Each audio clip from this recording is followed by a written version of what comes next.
Hey, you probably clicked on this video because you're an anime fan trying to know what's wrong, or you're not an anime fan but you still want to know what's going on.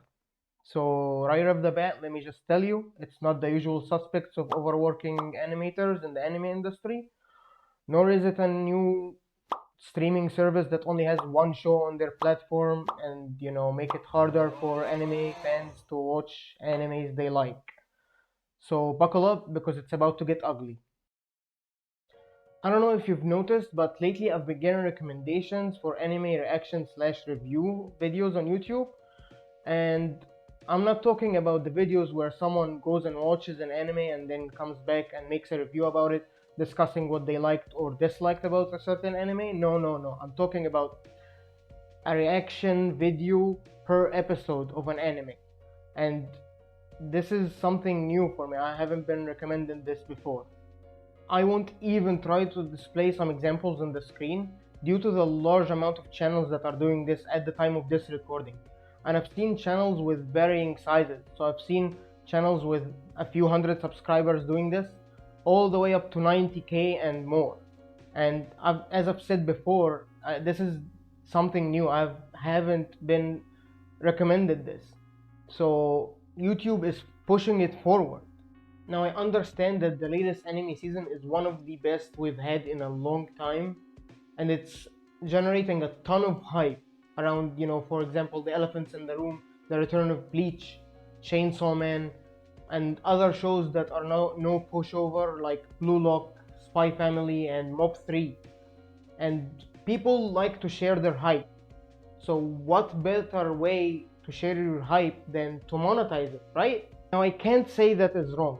But I can say this, it is no secret that Japanese companies are very, very protective over anime. They've been fighting piracy for years now, and we've seen that with the recent-ish fall of KISSANIME.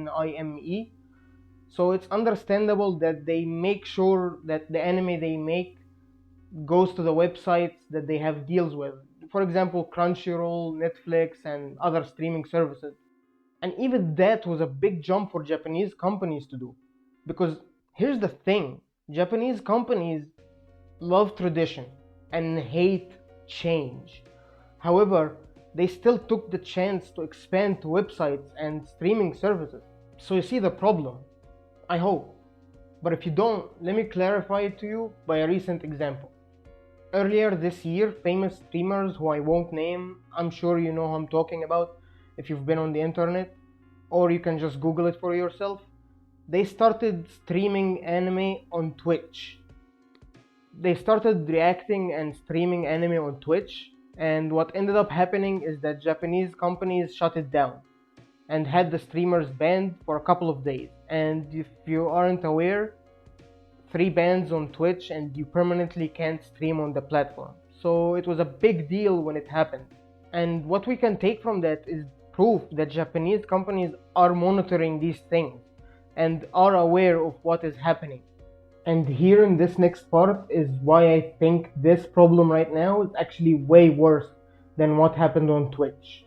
So what happened on Twitch is that there were a couple of creators that were taken down as tribute, and that signaled to everyone else that, whoa, they weren't messing around.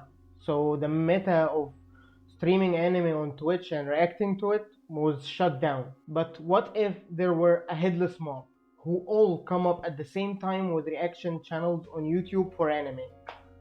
They can't fight a horde of zombies, so the next best thing is to defend the resource that the zombies seek. So I think what's going to happen the next month is we're going to see maybe a couple of channels, suffer for this, but then they're going to realize that they can't fight all of them. So I think they're going to implement some type of way to have a tighter grip on anime. And I don't know how exactly, but I don't question how they could, because they can. So listen, I'm not saying what these channels are doing is 100% wrong. I get the feeling of wanting to share hype with people, especially as a Bleach fan. My hype around the return is unimaginable. However, I also watched anime since it was on YouTube Naruto episodes or in Espanol, part 1 out of 5. But that era of YouTube ended for a reason. I understand that reaction channels are different from just re-uploading an anime episode on YouTube, and there is an argument about how much you are adding to the content. But at the end of the day, the final decision will be in the big Japanese company's hand.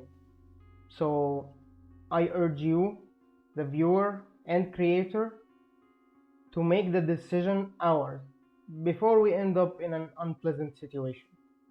Or who knows, maybe I'm wrong and this enables some great change in a good way, and all my concerns are misguided. Hold on a moment. Before you exit this video, if you've made it this far into the video, it means you are actually interested in this topic.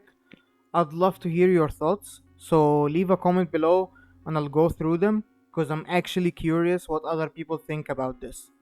Anyway, I hope everything turns out okay, and I'll see you later.